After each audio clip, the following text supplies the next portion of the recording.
BPL এর মান বাড়াতে হলে ফ্র্যাঞ্চাইজিগুলোকে হতে হবে রংপুর রাইডার্সের মতো পেশাদার, তবেই উঠে আসবে ভালো মানের দেশি ক্রিকেটার, মন্তব্য করলেন রংপুর রাইডার্সের হেড কোচ মিকি আর্থার। এই কোচের মতে এ ধরনের টুর্নামেন্ট থেকে জাতীয় দলে ক্রিকেটার তুলে আনার লক্ষ্য থাকে, তাই ক্রিকেটারদেরও মানসিকভাবে ফিট রাখা জরুরি।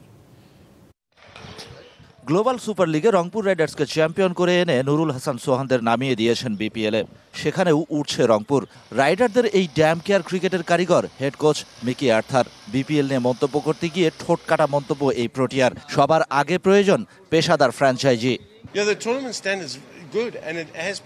টুর্নামেন্ট ভালো হচ্ছে, কিন্তু উন্নতির জন্য ভালো ফ্র্যাঞ্চাইজি দরকার। পেশাদারিত্বের সাথে চালাতে হবে। দুঃখজনকভাবে অনেক দলেই সেটা নাই। আমার ফ্র্যাঞ্চাইজি নিয়ে আমি খুশি।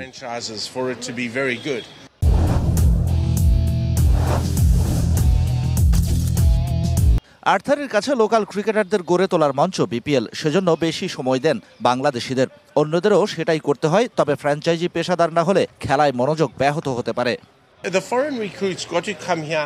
বিদেশি কোচ হিসাবে আমার দায়িত্ব লোকাল ক্রিকেটারদের পাশে দাঁড়ানো, আমি সেটাকেই প্রাধান্য দেই। তবে ক্রিকেটারদের মনোযোগ রাখার জন্য যা যা প্রয়োজন সেটার জন্য ফ্র্যাঞ্চাইজিকেই ব্যবস্থা নিতে হবে।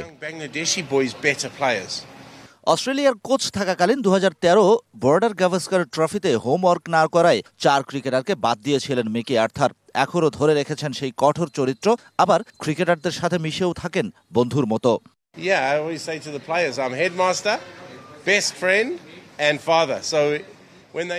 Shahan Papon, DBC news, Chittagong.